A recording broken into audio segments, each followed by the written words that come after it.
You're listening to the Bear in Mind Podcast, episode 136. A podcast that breaks it down so you can break the cycle for good. Now, your host, Tara Rama, but you can call her T. We are talking about the secret to emotions as opposed to the secret of emotions. And it's funny how one preposition can change something. I heard this, I believe it's on television, and a lot of times we say this to ourselves, I have a lot to work on. What if you just change that to, I have a lot to work with? And how even changing that one little preposition can change a lot of things. So this is the secret to emotions, meaning these are things that I wish I had understood about emotions earlier.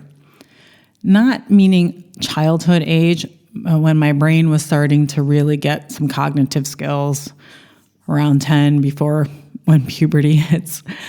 The secret to emotions. And I think I'll come back to this, and this is kind of the things I've put together for myself, and I still remind myself of these 3 secrets. And these are the ones that I kind of wish I really, really understood earlier on. So the first one is emotion versus a sensation. And this has a lot to do with what everyone talks about is the mind-body connection. And the mind-body connection is how your mind's going to then communicate with your body, but then also how your body communicates up with your mind. And so when we talk about emotions are something that happen in the mind and then are produced in the body. So it goes back to, and I've mentioned this before, you have emotion, and it comes from the word, you can see the word motion in it, and motion is movement through your body, and then the E stands for EX, as an exit or ex-friend, ex-boyfriend. It's exiting out or moving through. So an emotion has to move through your body, and a sensation is the opposite. Your body is communicating back to your brain, back to your mind. And this is extremely beneficial when you experience pain. So if you have your hand near something, this is a very common example, you have your hand near something very warm, you pull it away, or if you're about to burn it, what do? You drop whatever you're holding on to that's extremely hot, and that is the body communicating to the brain. The other ways is when you go outside and you notice it's really cold, what do? You go back in and you put on maybe something warmer. And those are those kind of sensations. Also hunger. When you feel hunger, you kind of feel your stomach start to have a little bit of pain. It's telling you, hey, you need to eat something. So understanding that connection that we have this pathway of our mind communicating to our body and creating emotions, and then we have sensations that happen from signals within our body, pain, all of that kind of stuff, that something is wrong, and then it sends a signal to our brain saying, hey, you need to do something about it. You're hungry, go get some food, go to the grocery store. And really understanding that, and it is the process to understand how those two communicate and put it all together. That is not something I can cover in less than 10 minutes, but being able to be aware of the different sensations in your body and what that means, and then making decisions from there. Sometimes there are survival, for example, your hand on a hot thing, you do need to move it away, so that's why your brain is short-circuited in that moment. But there are other things when it comes to getting in touch with true hunger in your body as opposed to emotional hunger.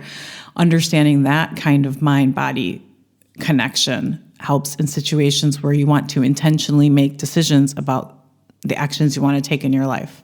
So that is a pretty important thing, that distinction that I had wished that someone had explained to me, that simple thing, and that is what is happening when you are developing your brain up until emotional maturity, which is up until 25. You're developing that mind-body connection. Your brain is developing and your body is also developing, and that connection is being developed up until you become an adult. So the second thing that I wish that I had known is that when you experience an emotion, is that it doesn't look like anything. We have been fed information, and not by any malicious intention, not by our parents, not by even, I would say, society or social media. But when you experience an emotion and you're processing it and you want it to do that thing, move out of your body, exit out of your body, it actually looks like nothing. Because when we think about crying, that is, in essence, we are reacting to an emotion. And it doesn't mean that reacting to an emotion is a bad thing. There is no good or bad.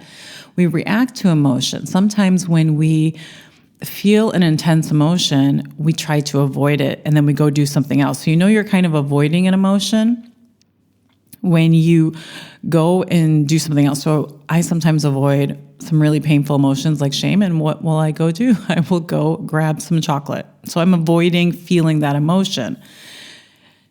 And then kind of the third thing we do is resist it, which can sometimes look like avoiding it. And the difference is that you are not wanting to have this emotion. So you're pushing it down. I don't want to desire is an emotion. I don't want to desire that piece of chocolate. So I push it down. And then what do I end up doing? I end up eating 200 grams of chocolate. So you push it. And then the emotion becomes even bigger through resistance. So we often tend to resist, react, or avoid emotions. And those you can visibly kind of see them. And really, when you're experiencing an emotion, it looks like nothing. You can still go about your day. I can still experience shame. And in fact, I sometimes am going through shame because for me, sometimes it lasts 3 days and I still need to go about my work. I still need to deal with my family stuff. And I will be experiencing it. And I'm not doing any of those three things. I'm not resisting it, reacting to it, or avoiding it. I'm letting it be there. I'm acknowledging it, that it's there. And it looks like nothing. No one can tell that I'm experiencing shame because I'm not doing any of those three things. I'm acknowledging it in my body and waiting for it to exit out of my body. And I want to clarify this point. It does not mean that we don't cry when we're sad, or cry or any other emotion, or that we don't even yell when we're angry. That's not what I mean, because yelling is a reaction to anger. It's all human. It's human to react, it's human to cry. But also notice that if someone doesn't cry when you think that maybe that they should be sad, like if they lose a loved one and they're not crying, it could also mean that maybe the way they are experiencing that emotion, they're not reacting to their sadness. So they very well could be sad, but they're not having a reaction to that emotion. So that's why when you hear people say things, well, people handle grief differently, it is very true. We handle those emotions in a very different way. So it visibly will look very different to all of us. That was a really big eye-opening experience for me.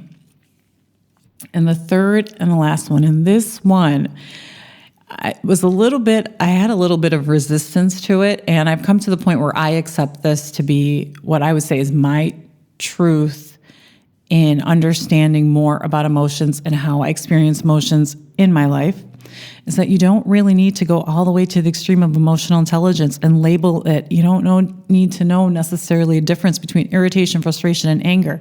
Yes, in certain professions, like a psychologist needs to know that. And yes, even for a person that isn't, it is good to maybe know those differences as you dig deeper. But in the beginning, when you are learning about your emotions, you don't need to label them. Kids don't need to know what resilience is. And I have a funny story about this. I was on a holiday and there was a father there with, I think, a 4-year-old, 5-year-old child, and he was trying to explain the concept of resilience. And that concept, first of all, for me, is very difficult to understand and articulate and explain. So when we can't bog down with some of this verbiage around emotions and that distinction, it can block actually the true learning about our emotions. So a lot of times I don't go that deep into, am I feeling really irritated? Am I feeling really frustrated? And sometimes I do when some things are kind of a bigger problem. Maybe I do need to get more nuance to really understand that. And I work with somebody and I work with my coach on that to understand maybe a bigger problem.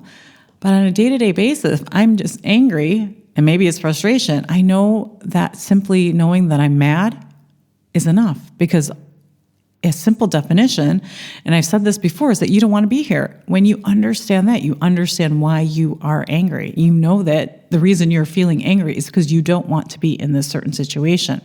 So all of that stuff that we talk about, or you see articles, and I know on my feed I get a lot of articles like this on really growing your emotional intelligence, really being, even things when they say being an authentic person, being a vulnerable person, a lot of times they'll say, oh, they're able to label their emotions. Yes, it's good. Start with the simple: sad, mad, glad, bad. And you'll be on your way to emotional intelligence. So those are the 3 things that, if I had known earlier, but that's okay. I'm really happy that I know them now. I'm on my way to adulting. And so that's all I have for you this week. I'll check back with you next. Thanks for listening. Listen for a new episode next Tuesday by subscribing on your favorite podcast platform. Bye for now.